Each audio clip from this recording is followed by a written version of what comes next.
You good up there, sir? Just about. How many cups you on? How many cups you on? 30 cups of coffee. Why? Because it's National Cup of Coffee with the Cop Day! Woo!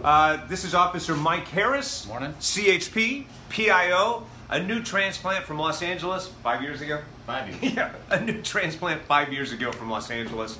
It's National Cup of Coffee with the Cop Day. In case you're wondering, this started in Hawthorne, California.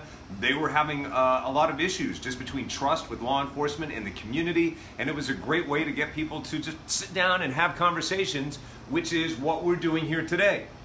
I'm probably the most boring conversationalist ever, so he's probably not getting a lot out of me, but I'm having fun learning what makes him tick, why he decided to be a cop. So if you have questions, by all means, let me know. Hit me up if you get questions. Anybody watching, shout out to you. Hey, camera guy Mark, anybody? Lydia wants to know where the donuts are at. Who does? Lydia? Lydia, it's not have a donut with a cop day.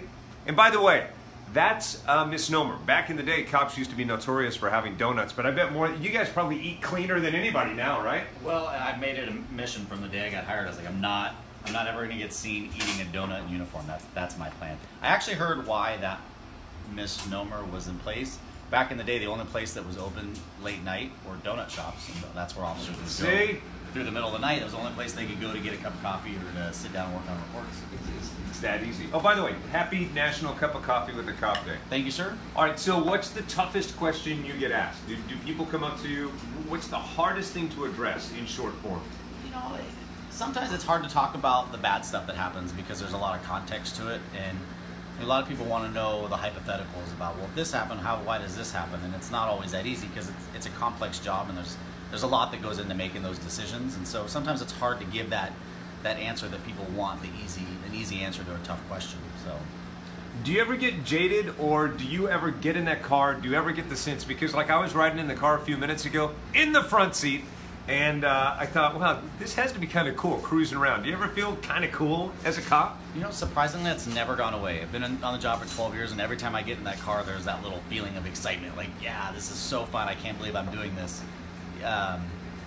It's just never gone away. It's always been something that's been part of the day for me when I get in the patrol car. It's not easy even getting to the point where you could be considered to be hired. Talk about academy. What was the hardest part about training to be a cop? Well, I mean, realistically, it's a long process. From the day that you decide that you're going to get into law enforcement, it's probably about 1.5 years before you're going to get an offer to go to the academy. And then it's 6.5 months in the academy of very vigorous training. You're working out in the morning, you're going to classes throughout the day. The curriculum is very, very difficult. And then when you graduate the academy, then you go to whatever area office you can throughout the state of California. And that could be anywhere, realistically. Hey, Lauren Carter says good morning, and full disclosure, Lauren Carter is my sister-in-law, and we have a lot of family members that are in law enforcement, and she says good morning to you. Good morning, thank you. Robin Sorek shouts out, is it really against the law to honk your horn? So, it's contextual. That's one of those hypothetical things because it depends on why you're honking your horn. If you're just honking your horn to honk your horn, technically you're not supposed to do that, but if you're honking your horn to notify somebody of a danger or an emergency situation, then no, it's not illegal. Mitzi says good morning to you. Good morning, Mitzi. Charlie says good morning and thanks for your service, officer. I appreciate you saying that. Thank you very much. Robin Sorek also says good morning to you. Good morning. Somebody's writing you out about you. They've seen you eat a donut. Who's this? It's further down. Oh, hold on. Have you seen me in a donut? Well, dang it. I said it was my goal. I didn't say it was an accomplished mission. Maybe I might have snuck a donut in once or twice.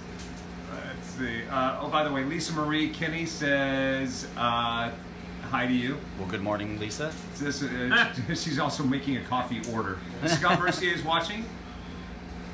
Say hi to Scott. Hey, Scott, good morning. Say hi to Charlie. Charlie, good morning. Hi to Mitzi. Mitzi, hello. If you guys are out there today and you see an officer, pop by, say hi, ask him a couple questions. Carrie says hello. Hi, Carrie. Okay, so Jamie. Oh, Jamie Coffee. Oh, hi, Jamie. I know Jamie. Jamie. She said he eats donuts. I had a donut with him. Jamie Coffee, yes. She might have had it, but it wasn't on camera. You can't prove it. Right. You have a cup of coffee with the Cop Day featuring Jamie Coffee. Now that's a segment right there.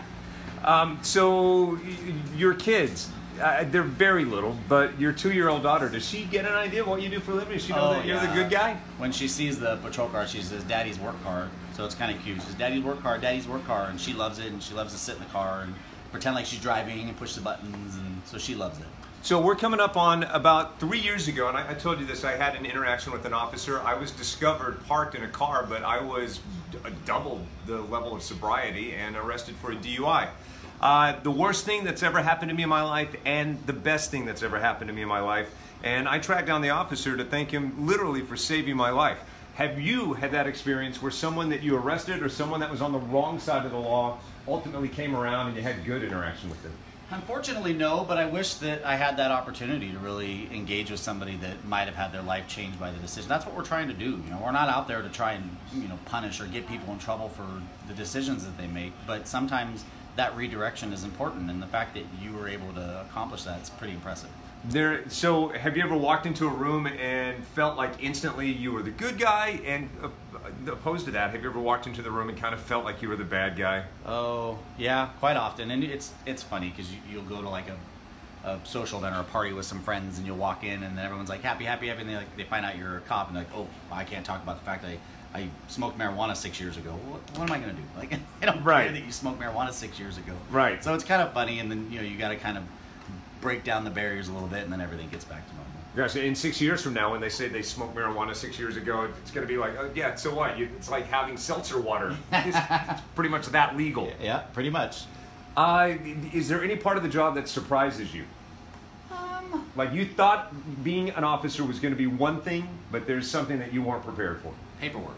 I have no idea. A lot of administrative, right? I'll tell you what, I always joke with the new guys that come on, they always want to go do all the fun stuff and the pursuits and all this stuff, and I said the more fun you have on this job, the more paperwork follows it. So just be prepared. The more fun you have, the more paperwork you're going to have to do. So yeah, I mean, paperwork was definitely, I wasn't prepared for as much paperwork, and I see why, right? The grand scheme of things, but it's a lot of paperwork. Like I said, my brother-in-law's brother and most of their family, they're in law enforcement, and I hear about the administrative work. So, you know, I've gotten tickets from time to time, and I did have an officer say, "You think this is fun for me? Think about what I have to fill out this here in the field. Think about how much paperwork all of this adds up to at the end of the day." It's pretty astounding, and our department's pretty. I don't know the word adjective I'm trying to fill in there, but it's very, very important for our department that we articulate and we are very, very detailed with our report writing. So they're long, and the expectation is there's a lot of information in there that covers all the bases and lays a foundation of everything that we saw and witnessed and observed leading up to whatever decision that we made. So it's really important that we're really factual. Well, I would guess in this day and age, people are more transparent. So you have to be more transparent. Absolutely. So it means that paperwork has to be detailed and accurate. That's not a bad thing. Lydia says, if my windows are tinted, is it a minor violation? I don't know what a minor violation is. Window tint on your front driver and passenger or windshield is illegal in California. Any tint. Carrie Cardaker says, thank you for your service, officer. Thank you very much. Appreciate you saying that. She says, thank you, Mark, for always being accessible. And by that, I think she means camera guy Mark. I'm not sure.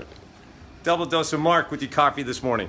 All right, so once again, for those who aren't watching ABC 10, tell everybody how you like your coffee. Oh, you're going to stick to this again. I mean, I'm a fan of the pumpkin spice era. I like fall. I might get a pumpkin spice latte every now and again. Bunny Stewart says, thank you to all of our officers and thank you for your service, sir. Thanks, Bunny. I appreciate you saying that. As does Brandy. Brandy says, thank you for your service. Thank you, Brandy. Good morning. All right, so my question for you. When people in law enforcement, and this is all pretty much all people in service, when you're on television, the rest of the crew, your peers, they tend to give you a hard time and go, I saw you on TV, you owe us donuts. What do they say when you're on television? A lot of the same thing. I'm going to, obviously Jamie's watching, I work with her, and she's going to be, I'm going to have a few fun texts from her, I'm sure, when we get finished here. Jamie is awesome. All right, you guys, so I've kept it pretty light. In a moment, coming up on ABC 10, you won't believe the tough questions I'm going to be asking. We'll be live on ABC 10, hashtag Morning Blend. Hope you're having an awesome day. Happy hump day, happy cup of coffee with an officer day. So make sure you find an officer. If you don't have time to have a cup of coffee, maybe give them a gift card, or maybe just shake their hand and thank them for their service. It's not easy being on their side of the law all the time. But thank you for your service. Thank you, sir. I appreciate that. All right, see ya.